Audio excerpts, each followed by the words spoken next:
Ladies and gentlemen, it is over. It is over. It is over between William Ruto and Rigathi Gachagua. And just like it was over between Uhuru Kenyatta and William Ruto, but they kept on denying. That's exactly what is going to happen between Rigathi Gachagua and William Ruto. They will continue denying any fallout. Yesterday, William Ruto was in Nyeri Polytechnic. Where was Rigathi Gachagua? Where was Rigathi Gachagua? Rigathi Gachagua was somewhere in Nyandarua. Also told me that there is a school. Hiyo shule yako inaitwa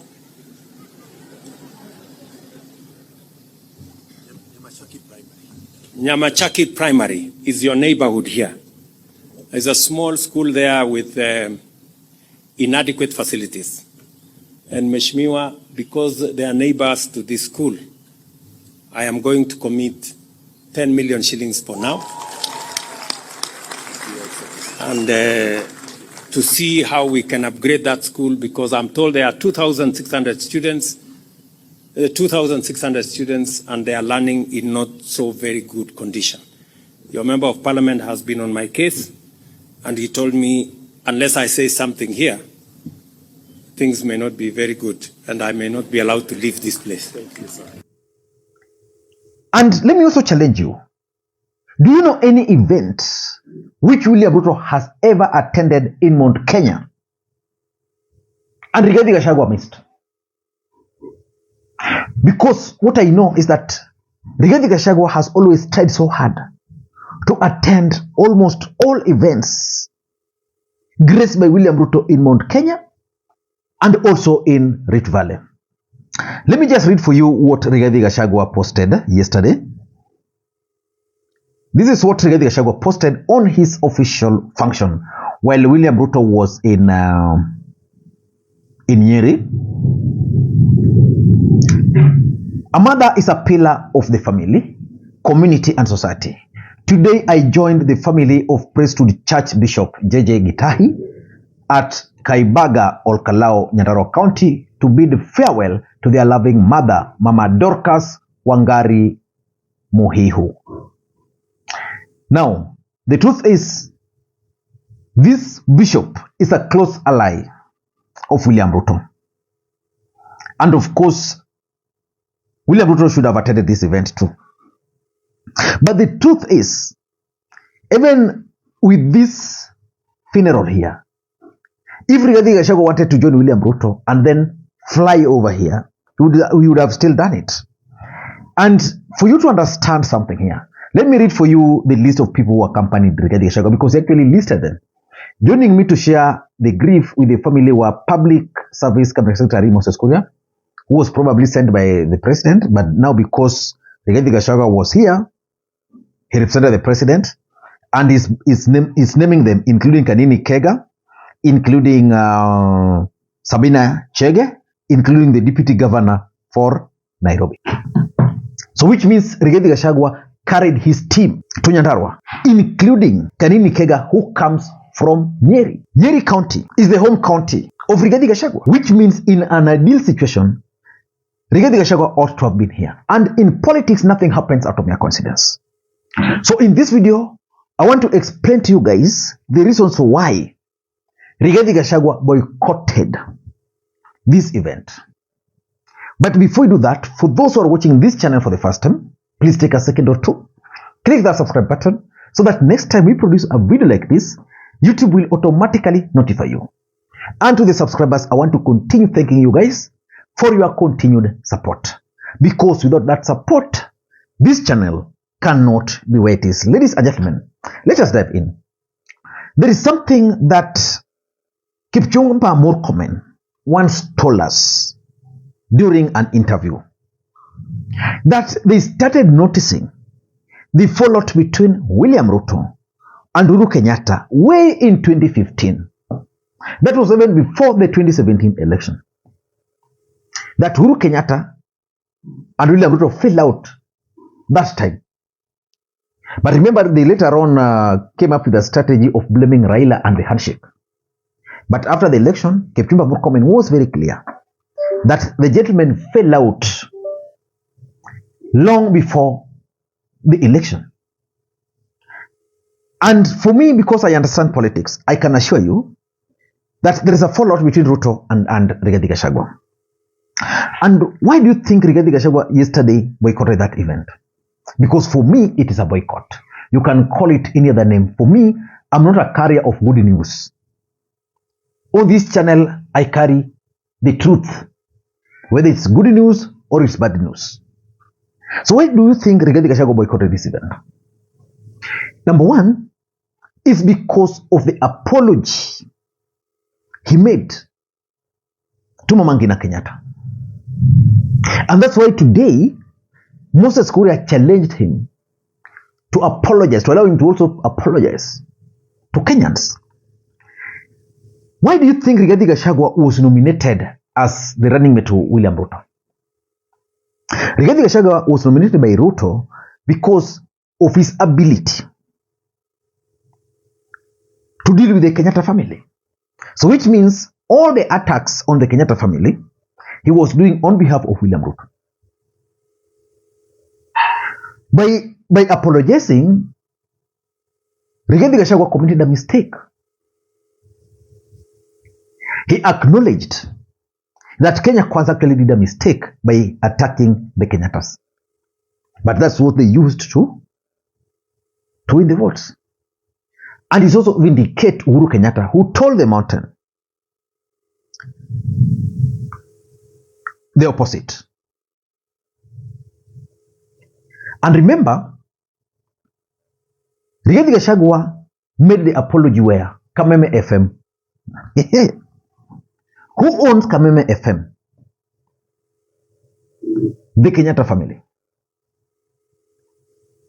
So I'm sure after that apology, William Ruto was not very happy.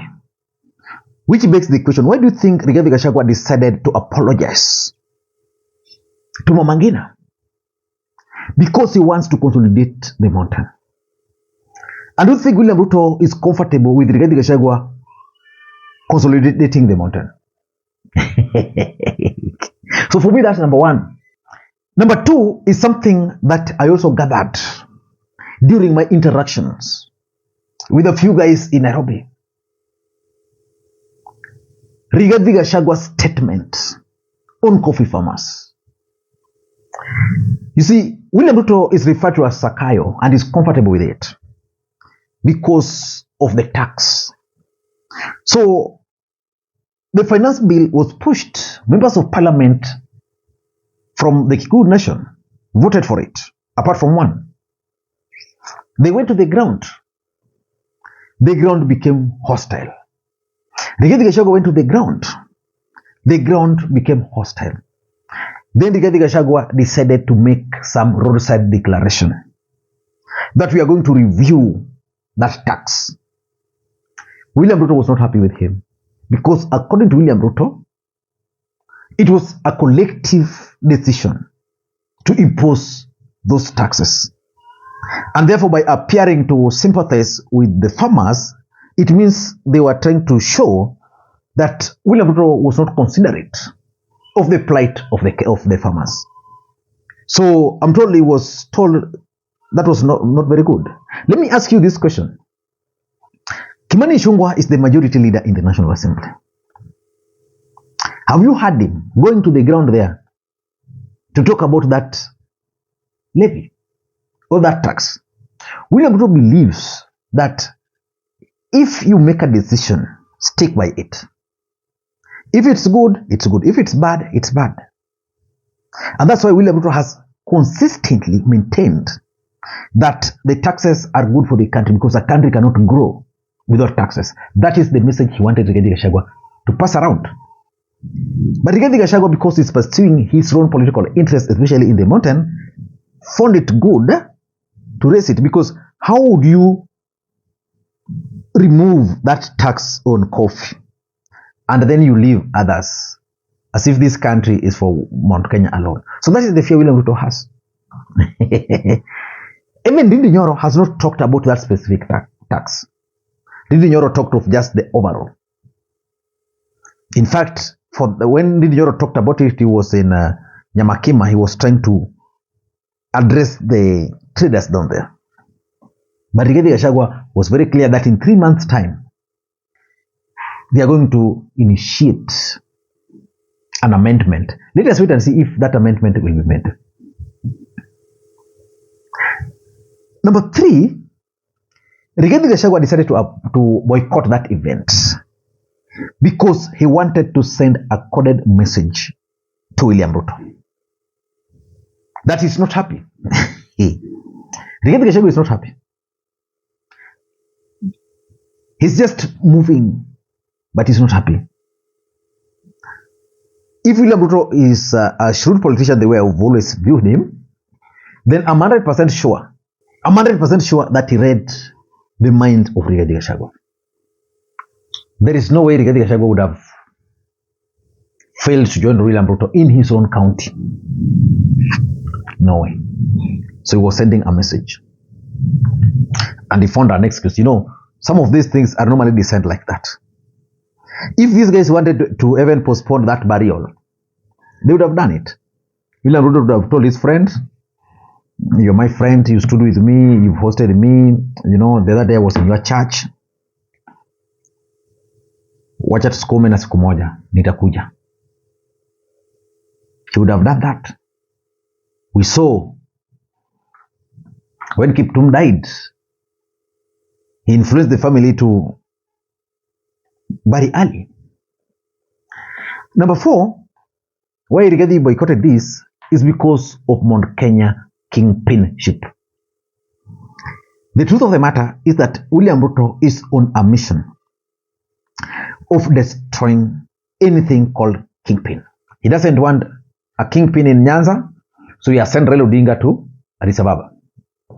Because without sending Raila Odinga to Addis Ababa, he will still remain the kingpin. Kisii, he doesn't want kingpin. He's raising Osoro, but then clipping the wing of Osoro. You see, when Arati won against Osoro, that was clipping his wing. In Coast, King Isai ametulia. Who is the kingpin in Luhya Nation? There is the factor of Natembea there, dealing with Weta, who has refused to listen. So, in Mount Kenya, where William Ruto got his own votes, Rigathi Gachagua analeta kimbelembele. He's going there and declaring himself the kingpin. You know, Martha Karua and Kioni, if you want to organize Sijui Limuru 3, you must inform me. I'm the senior most. So Ruto has unleashed Ndindi Nyoro, and Ndindi Nyoro is really giving Rigathi Gachagua trouble. He's unhappy, and he expressed it to William Ruto. And lastly is the 2027 politics. Simple. Rigathi Gachagua is going to do to Ruto what Ruto did to Uhuru Kenyatta. Ruto is going to find himself in a situation where he can't drop Rigathi Gachagua. I don't know what you think. That's my take. If you have enjoyed this video up to this stage, please let me know in the comment section. Until next time, this is Makwiny. Bye-bye.